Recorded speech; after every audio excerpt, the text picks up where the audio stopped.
राम नारायण राम. भूतलावर मानवनिर्मित धर्म, संविधान आणि वैयक्तिक मालकी हक्क असू नयेत. मी राम नारायण राम यांचा प्रचार पैसा मिळवण्यासाठी करत नाही. मी देशामध्ये जनजागृती निर्माण व्हावी म्हणून त्याचा प्रचार प्रसार करत आहे. कोणताही माणूस फक्त ₹1 देऊन संतान दलात सहभागी होऊ शकतो.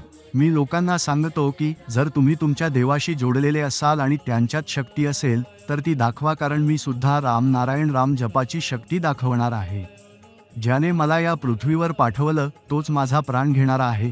त्यामुळे कोणी मला मारलं तरी मी मरत नाही.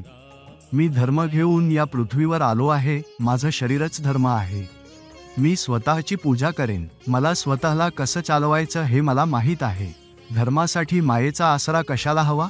जर पृथ्वीवरील लोक त्यांच्या धर्माचा भार माझ्या डोक्यावर लादू पाहतील तर मी तो स्वीकारणार नाही. जितकेही सुशिक्षित लोक आहेत, न्यायाधीश, वैज्ञानिक, राजकीय पक्ष, आमदार, मंत्री, त्यांना मी सांगतो की असा एक प्लॅटफॉर्म तयार करा जिथे प्रत्येक माणूस आपली भूमिका मांडू शकेल. अशाने लोकांमधील भांडणं संपतील. मानवनिर्मित संविधानामध्ये धर्माचा हक्क कोणी दिला? ज्याने मानवाला निर्माण केलं आकाश, ते म्हणत नाही की मी मालक आहे. वारा असं म्हणत नाही. पृथ्वी, पाणी हे सुद्धा असं म्हणत नाहीत की मी मालक आहे. ते फक्त एवढंच सांगतात की मी तुझ्यासाठी आहे. मग माणसाला हे का समजत नाही की तो निसर्गाशी जोडलेला आहे? पृथ्वीवर माणूस फक्त पैशामागेच धावतो, पण तो जेव्हा मरेल तेव्हा तो पैसा घेऊन जाणार आहे का? त्याचं सगळं काही पृथ्वीवरच राहून जाईल. पृथ्वीवर जवळपास 800 कोटी लोक आहेत. त्यांच्या सर्वांचाच जन्मसिद्ध अधिकार आहे की पृथ्वी आणि निसर्गातील जे काही आहे ते त्यांचं आहे. या सर्व गोष्टींवर सगळ्यांचा समान हक्क आहे.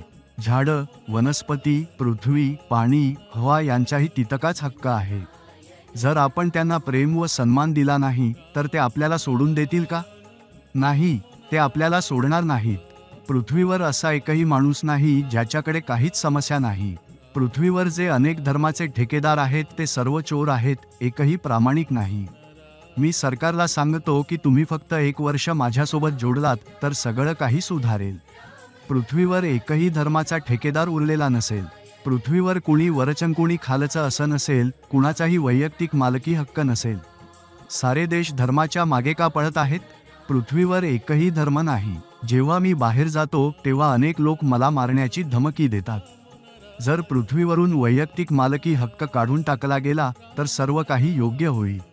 मानवनिर्मित धर्म ही आपोआप नाहीसा होईल. आपण धर्म घेऊनच पृथ्वीवर जन्म घेतला आहे, तर मग वेगळ्या धर्माची गरज काय? निसर्ग हाच सगळ्यांचा खरा धर्म आहे. प्रत्येकाने निसर्गधर्माशी जोडलेलं असावं.